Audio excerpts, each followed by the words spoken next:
São 10 horas, tempo bom na capital paulista. No momento, os termômetros marcam 20 graus. A temperatura mínima prevista é de 20 e a máxima 32 graus. Veja agora os destaques do MAC Notícias de hoje. Internacional. Um resumo dos últimos acontecimentos no cenário mundial. Veja como foi a Brasil Game Show, a maior feira de games da América Latina. Santa Casa. Uma reportagem investigativa sobre os bastidores da crise. Alimentação. Saiba como aplicativos podem ajudar a reduzir a obesidade infantil. Estes e outros assuntos você acompanha conosco a partir de agora. O MAC Notícias está começando.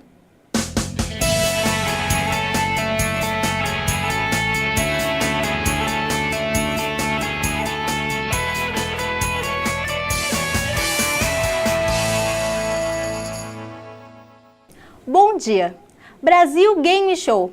Com certeza você já deve ter ouvido falar dela. Mas você sabe o que significa? O repórter Murilo Dias está na porta do RW para falar sobre o assunto. Bom dia, Murilo. Bom dia, Vinícius. Bom dia, minha amiga Gabriela. Bom dia para você que acompanha aí de casa. Bom, como vocês estavam falando aí no estúdio, a Brasil Game Show é um evento que reúne diversos aspectos do mundo dos videogames. A Brasil Game Show é o maior evento de games da América Latina e a edição de 2015 teve um público recorde, recebeu personalidades como Eric Baca, gerente da Xbox na América Latina, Peter Rossas, produtor do game Street Fighter V, Sam Delaney, produtor da franquia Lego, e Sam Rivera, produtor do game FIFA, entre outras personalidades do mundo virtual. A Brasil Game Show de 2015 recebeu o lançamento de mais de 100 jogos.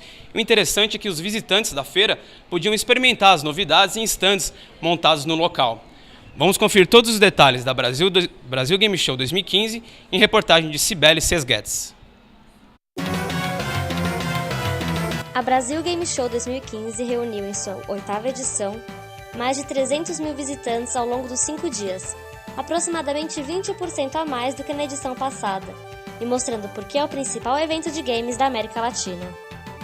Na feira, o público pôde encontrar grandes nomes do universo nerd, como Yoshinori Ono, produtor do game Street Fighter V, além de se divertir no fliperama e nas estações equipadas com consoles, computadores e óculos de realidade virtual, e adquirir produtos nas lojas oficiais.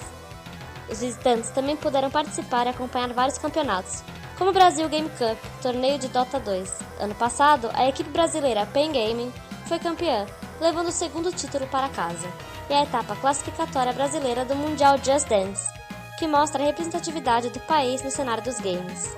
Hoje, o campeão mundial de Just Dance é o brasileiro Diego dos Santos. Os visitantes que gostam de jogos de luta puderam acompanhar a Capcom Pro Tour de Street Fighter. O Brasil é o 11º maior mercado de games do mundo e nem a crise econômica afetou a indústria. O setor emprega 4 mil pessoas por ano, com faturamento de cerca de 900 milhões de reais, e promete crescer ainda mais em 2015. Quais são os jogos que você costuma jogar? Olha, eu jogo Battlefield e FIFA. Você espera algum título novo para os próximos meses? Acho que Battlefield 5 seria legal. Eu gosto bem do jogo. É o jogo que eu mais jogo. Não tenho muito tempo ultimamente, mas é o jogo que eu mais jogo, mais joguei, etc. E espero esse lançamento mesmo.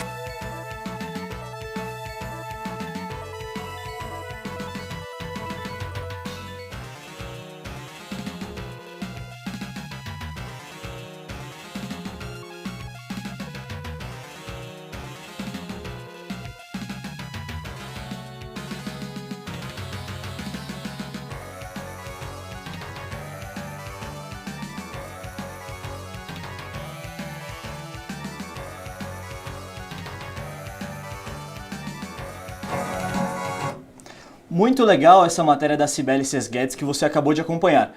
E agora vamos ver como está o trânsito na cidade hoje com a nossa repórter Yasmin Rodrigues. Como está aí, Yasmin?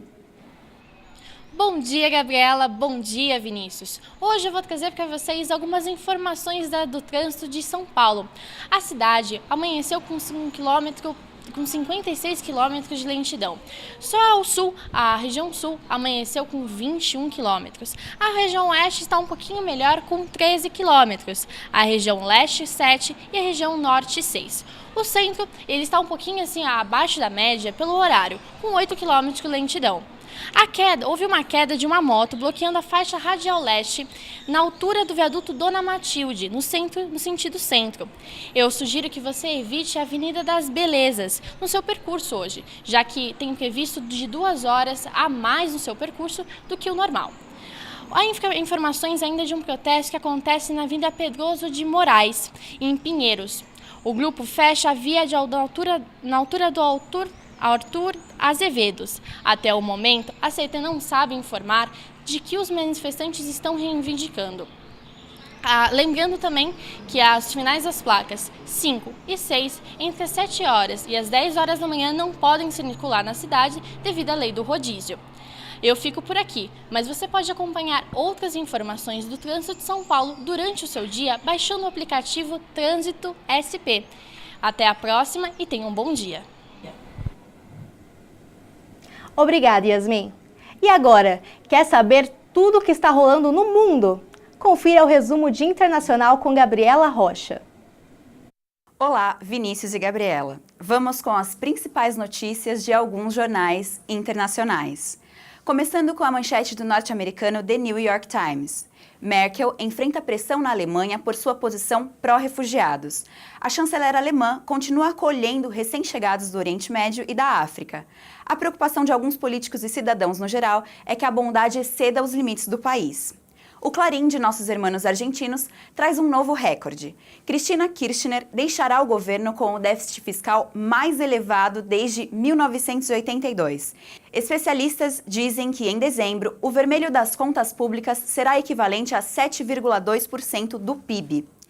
No britânico BBC News, a verdade sobre o curto horário de trabalho na Suécia. As empresas suecas começaram a testar a jornada de trabalho de 6 horas. Esse conceito está ligado à modernidade e à obsessão nacional com o equilíbrio entre o trabalho e a vida pessoal. Para descontrair, uma manchete inusitada do El País uruguaio. Se você nasceu no Uruguai, estes são os 4 sobrenomes que é mais provável que você tenha. Um portal que coleta dados sobre genealogia divulgou uma lista dos sobrenomes mais comuns do país. Rodrigues, González, Pérez e Martínez são os 4 primeiros colocados. Para ver a lista completa, é só acessar o portal do jornal na internet. E no Brasil, quais seriam os sobrenomes mais comuns? Obrigado, Gabriela. Aqui no Brasil, o pessoal é bem criativo com sobrenomes, né? Mas ainda tem os mais famosos. Silva, Santos, Oliveira, Souza. Bom, e no próximo bloco, uma reportagem investigativa sobre a crise que atingiu a Santa Casa. E ainda, comentários sobre a polêmica envolvendo a nadadora Ana Marcela. Voltamos já.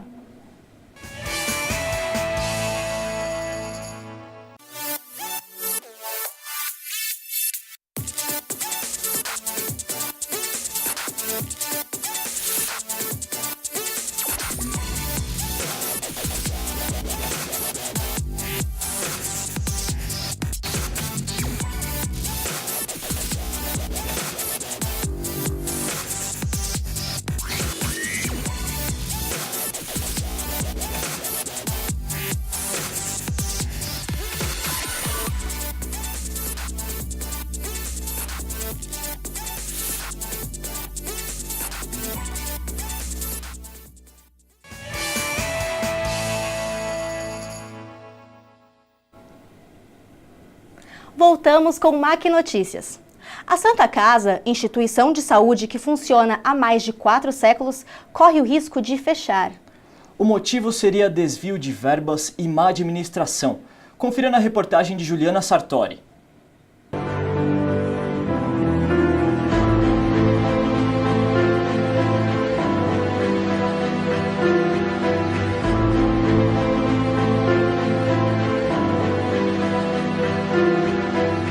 Desde 2013, a Santa Casa enfrenta uma crise ligada à corrupção, desvio de verba, não pagamento dos funcionários e demissões. O furo no orçamento foi justificado por uma série de irregularidades, entre elas a compra de materiais superfaturados, pagamentos de supersalários e fraudes em contratações de serviços.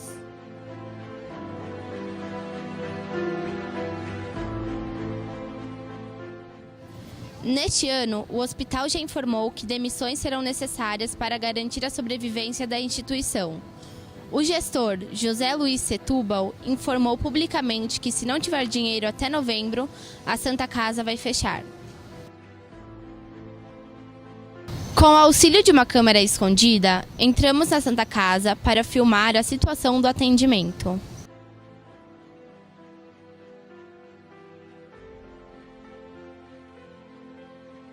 Fica difícil ser assim o tempo da espera da consulta, né? É que eu perdi a consulta e vim remarcar. Aí eu remarquei, perdi em julho, vim hoje para remarcar e remarcou para janeiro. A última consulta que eu fiz em maio eu não gostei, sinceramente eu não gostei. Sabe por quê? Era uma estagiária que me atendeu, aí ela, na hora que eu cheguei na porta assim do consultório, ela falou assim, é você que seu caso é de pseudoartrose congênita? Eu falei, é. Eu falei assim, marcar o retorno para daqui 2 meses. Não quis nem conversa.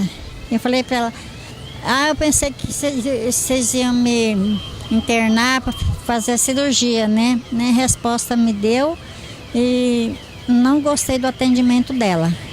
Então, eu tô com um problema no joelho de 2001, por aí assim, né?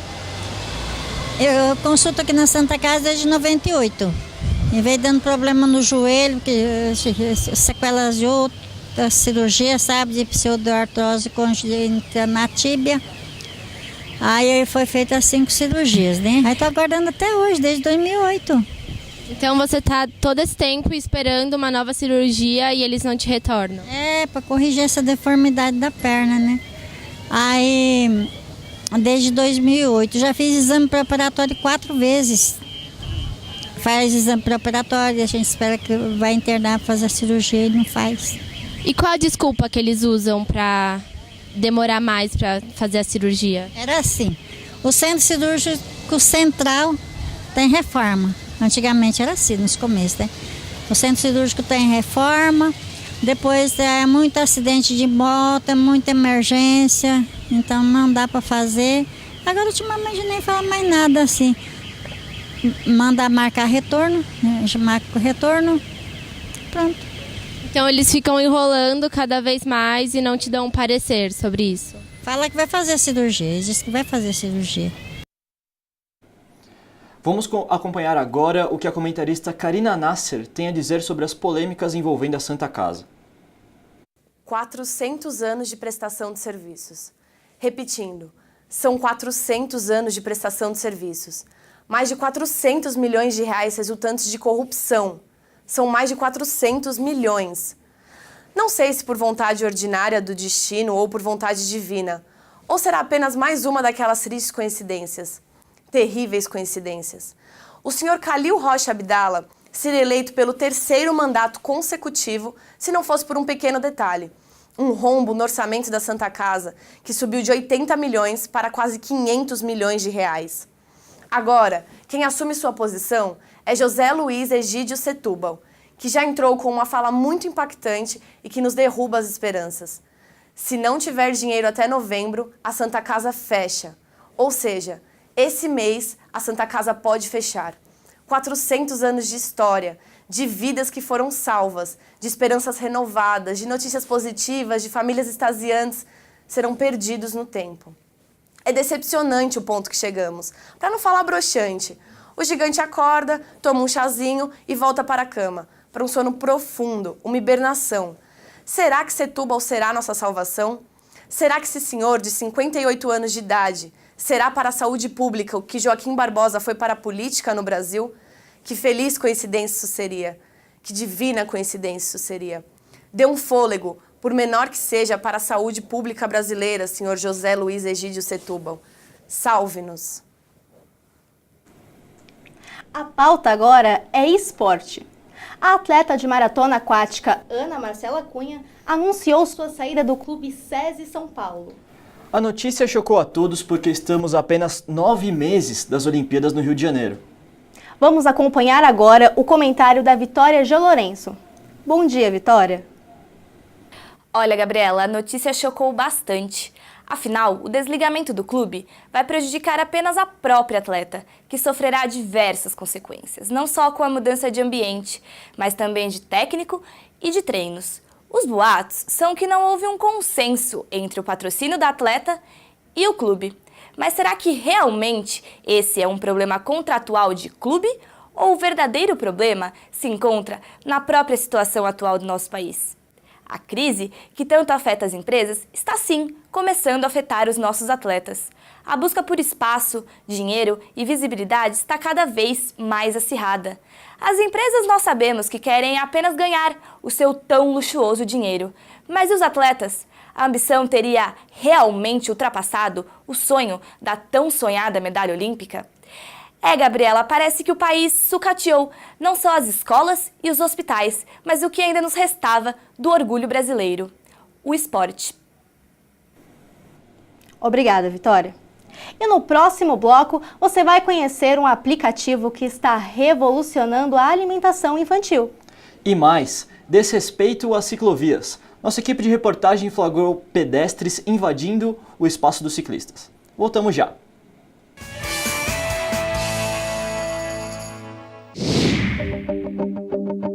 A aspirina é um remédio que todo mundo já usou um dia. Mas você sabe de onde surgiu a aspirina? Da casca de uma planta. Isso mesmo, a aspirina é produzida a partir da casca do salgueiro. E não é só aspirina não, muitos remédios têm ingredientes da natureza. Outros são criados a partir de pesquisas de moléculas e do uso calculado de substâncias químicas. Pois é, para fazer um remédio é preciso muita pesquisa e um profundo conhecimento científico. Um trabalho complexo e fascinante. Um conhecimento que você aprende no curso de farmácia. Nele você tem aulas de anatomia, genética, imunologia, biologia molecular, entre outras. Você aprende a usar a ciência para garantir saúde e qualidade de vida às pessoas. Mackenzie, há 140 anos formando gente que vai mudar o mundo.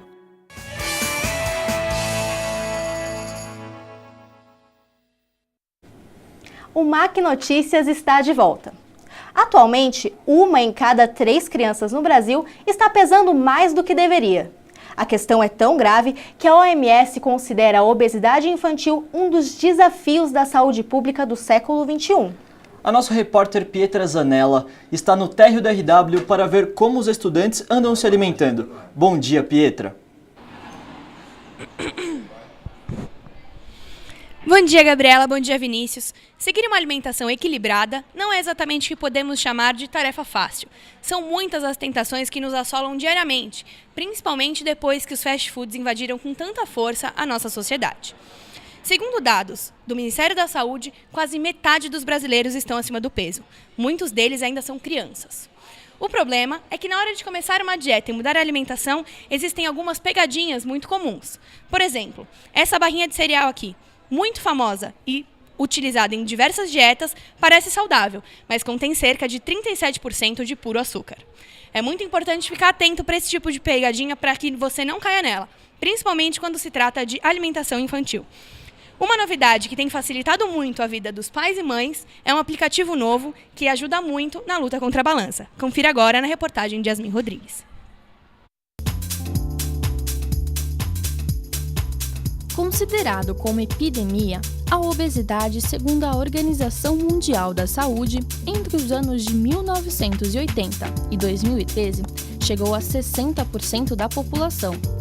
Porém, as crianças também entraram nesse quadro.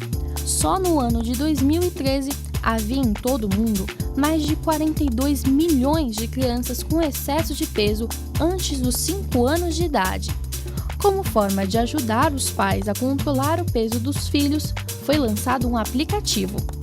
A realização do DS Kids contou com a participação de pelo menos 20 profissionais das mais diversas áreas. Foi então que a Bruna, uma das nutricionistas do DS Kids, planejou uma forma divertida dos pais controlarem a alimentação de seus filhos. Bruna, você poderia explicar o que é o aplicativo? Sim. Bom, na verdade a gente pensou um pouquinho, aqui no Dia de Saúde, a gente trabalhar com o público obeso, trabalhar agora com as crianças e até mesmo aquelas crianças que não têm uma alimentação tão adequada, como que os pais poderiam ajudar esses filhos. E aí a gente desenvolveu o aplicativo, que é o DS Kids, E o DS Kids, ele tem algumas ferramentas para auxiliar o pai, né? Então ele é voltado para o pai e não para o filho. Foi por isso que a gente tentou criar um produto muito fácil de ser utilizado para que a mãe ou o pai ou quem for o cuidador consiga usar de uma forma bem fácil. Então nosso grande desafio é conseguir fazer com que o controle da alimentação seja muito simples. A facilidade dessas receitas também são levadas em conta. A mãe do Miguel, por exemplo, diz que tem uma rotina pesada e prefere dar ao filho frutas mais práticas. A laranja, a banana, o morango, tudo isso é fácil e é o que todo mundo dá sempre, né? Mas, por exemplo, melancia é bom, mas aí você tem que cortar e tem que fazer ele se acostumar com aquela... A melancia, né, ela é mais geladinha, né? Mais estranha perto das outras frutas. O aplicativo também pode ajudar os pais nesse quesito, ao criar uma rotina saudável e rápida para as crianças. Uma das ferramentas que o aplicativo oferece é quando aparece uma carinha feliz ou triste. Por exemplo, quando eu como batata frita, ele aparece uma carinha triste. Mas quando eu como maçã, ele fica feliz. Mas, ainda assim, a turminha torce o nariz para os campeões em nutrientes, as verduras, as frutas e os legumes. Bom, ele precisa entender o que é uma alimentação saudável, o que tem que ter nessa alimentação saudável. Aí surgiu o diário. A gente tem que induzir os pais a trazer as brincadeiras, a sair da TV, do videogame. Aí veio a parte de exercícios. A gente trouxe dicas também, pensando um pouco nessa parte de como o pai faz isso, né? É um pouco do caminho das pedras. Não é só, tem que comer fruta.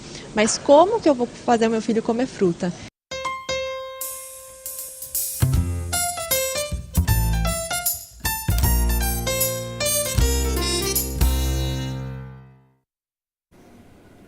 Manifestações têm sido fato corriqueiro para quem mora e trabalha no centro de São Paulo. O flagra é da repórter Luísa Celiberto. Parecia mais um dia normal na Rua da Consolação, região central de São Paulo. Só que estava tudo tranquilo demais. Nossa produtora flagrou um grupo de manifestantes que fechou a rua no sentido paulista. Pais, alunos e professores da rede estadual protestavam contra as medidas de reestruturação do sistema de ensino. Este mesmo movimento ocorreu diversas vezes durante todo o mês de outubro. A principal reclamação dos manifestantes é a desativação de algumas unidades de ensino. E agora outro flagra. Ciclovia ou pedestrevia? Muitos pedestres foram flagrados utilizando a ciclovia como calçada, o que pode causar acidentes. Não é permitido caminhar pela pista. Flagramos também uma moto utilizando a ciclovia como acostamento, o que é uma infração grave do Código Brasileiro de Trânsito. De acordo com o código, a ciclovia é uma pista própria destinada à circulação de ciclos, da mesma forma que a calçada é um espaço exclusivo para pedestres. Essas imagens são da ciclovia da Rua da Consolação, no cruzamento com a Avenida Paulista. E o MAC Notícias fica por aqui. Tenha um bom dia. Acesse nosso site e acompanhe a nossa programação digital, 24 horas no ar. Até a próxima!